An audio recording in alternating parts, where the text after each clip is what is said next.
Good evening to you. Welcome to the weekly project meeting. It is February 24th. Happy to have you here. We've got a couple of great updates coming to you.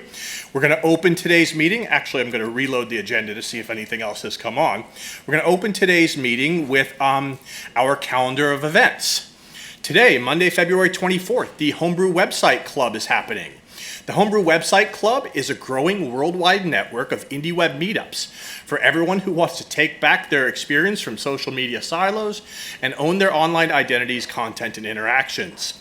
This installation of the Homebrew Website Club is happening in New Haven, Connecticut at 1500 Elm City Webmakers. There is a link in the agenda if you would like to follow up with more information on that. We also have listed in the meeting notes later events and available tickets. These are events that are happening further than a week out that I won't go into detail on, as well as some complimentary tickets offered to anyone at Mozilla who is interested in attending Mozilla sponsored events. There's a link to reach out for complimentary ticket requests in the agenda. And with that, we are going to move to our speakers. It's going to be a short meeting today with just two speakers, and we're starting out with the weekly Firefox update coming to you from me, Asa Dotzler. Firefox 73.0.1 is our current stable release. This release addresses a crash with third-party security software and a loss of browser functionality running in Windows compatibility mode or having custom anti-exploit settings. So it was a quick turnaround release. We discovered the flaw right after we shipped. We paused the update as we normally do, and we rolled out this dot fix. Firefox 74 is in the beta channel. We're 2 weeks into a 4-week beta cycle. That's after a 5-week nightly cycle. Beta 7 goes out today, Beta 8 Wednesday, and Beta 9 Friday. In the new 4-week world, we have betas on Monday, Wednesdays, and Fridays. Next week is RC week, and 74 goes live on Tuesday, March 10th, so we're coming up on it quickly. That's what's going to happen with these 4-week release cycles. So far, the beta contains changes to support importing profile data from Edgeium on Windows and Mac. The OS compositor has been enabled on Mac OS when WebRender is enabled, and TLS 1.0 and 1.1 have been disabled. The DevTools has a new application panel where service workers and web app manifests can easily be inspected. So 74 is shaping up to be an exciting release. If you are on the stable release channel and you'd like to get a sneak peek at what's coming up, you can download our beta build from the web. Firefox 75 is in the nightly channel. This is our first 4-week nightly cycle. 74 was a 5-week nightly cycle. We are now fully transitioned from our 7 or 8 week cycle to our 4-week cycle, which is 4 weeks of nightly, 4 weeks of beta, and then shipping. Our feature complete milestone for this nightly cycle is next Wednesday, March 4th. The soft code freeze is on Thursday the 5th and string freeze on Friday the 6th. 75 moves to the beta channel on March 9th and becomes the stable release about a month later on April 7th. Over the last 2 weeks, there have been about 800 bugs resolved as fixed in the nightly, including these notable ones. Firefox now has support for lazy loading of images. Images are often the heaviest part of a page, and some or all can be off-screen when the page first loads. Avoiding loading off-screen images is a nice win because it means the content in the viewport loads faster, bandwidth is saved, and browser memory usage is reduced. When a website author specifies image loading equals lazy, and then the user scrolls to bring the image into view, the image is downloaded and rendered on demand. Firefox now strips the www prefix in address bar results for improved readability. This behavior brings us up to speed with other browsers who have also dropped the www prefix. A significant memory leak was fixed in bug 1610193. The leak happened when you reloaded YouTube or Facebook and possibly other pages. So if you reloaded over and over, it just built up memory from those pages not getting evicted.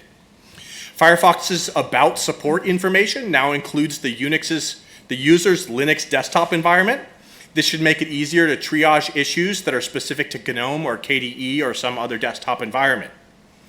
Firefox now has support for the all value of text decoration skip ink.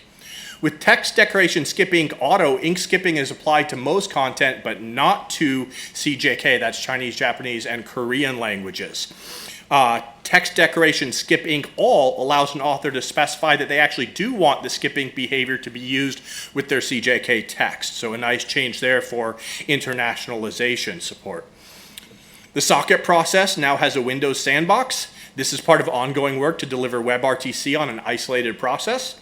And last but not least, Firefox now supports CSS's conic gradient with backends for both WebRender and Skia.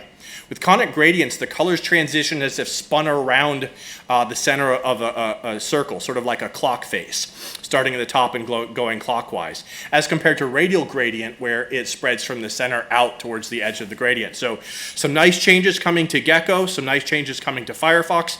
That's it for this week's Firefox update. Next up, we have the Emerging Technologies Weekly Update with Dave Bryant. Hello, everyone. First, shout out to Greg Fodor, who is scheduled to be our presenter this week, but he's under the weather, so I am his understudy. But get well, Greg, wherever you are, in VR probably. And hello to everyone who's here for cultural onboarding in Mountain View. Good to see you all.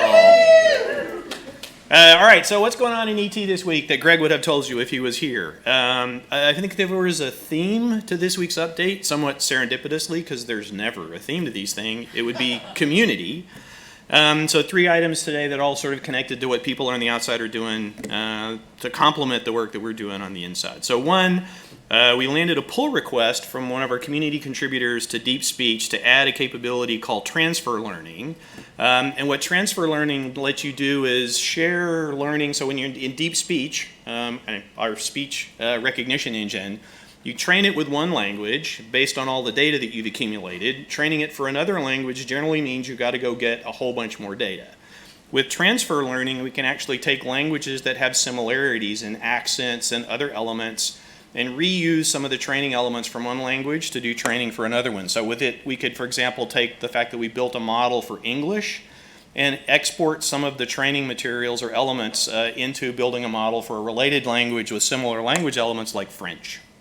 This will let us build models faster, more accurately, and also make it easier for people in the community to bring other languages through Common Voice into the world of open speech recognition on the web with DeepSpeech.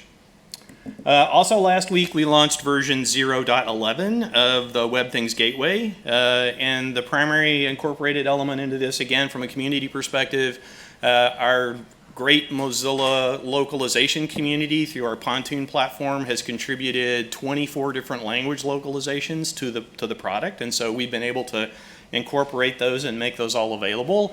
And I will bet you couldn't guess which 24 languages, and so you could go to check it out. We also, to make it easier for developers and community members to install and use the gateway on their existing systems or in development, we've supported a number of new additional packages. So you can install the gateway from scratch on, say, a Raspberry Pi, but you can also now incrementally install it on a number of other Linux environments. We hope to get more people able to contribute and use the package that way. And then lastly, our friends at Adobe published an article on using WebAssembly to bring PDF rendering in the browser. And Adobe's interest in this was, of course through Adobe, was on performance and pixel perfect rendering, and also avoiding unpleasant user experience elements that you get when you overlay text selection over a bitmap and other sort of wonky things. And so they decided to build their entire their PDF rendering environment for the browser on the web for all browsers using WebAssembly. And so they published an article about how they've done that. It's got a lot of technical detail if you're really interested in going behind the scenes for how they made that all work. But it was nice seeing some of their comments about, they characterized the effort as fun and amazing. So when we work together on something like that and the answer is fun and amazing, we're generally happy to share the news. So that's the update from ET this week. Thank you, David. Fun and amazing. Love it when our partners and people out in the industry adopt technologies that we are instrumental in building and refer to them as fun and amazing. I'm going to reload the agenda to see if anything else has come on. It doesn't look like it, and we don't have any welcomes this week. So with that, we are all wrapped up. Thank you for joining us, and a quick shout out that if you are a project manager or involved in any way in a major Mozilla initiative and you would like to present at the Monday project meeting, feel free to add yourself to the agenda. We're always looking for new subject areas. I would love to see perhaps some updates coming from marketing. I know Pocket gives us a monthly update. Maybe we could see that increase that cadence some, but I would love to fill out this meeting with a couple of more updates. So if you want to, please add yourself to the agenda. If you have any questions, you can reach out to me, ace@mozilla.org or .com. Until next time, keep on rocking the free web. See y'all later.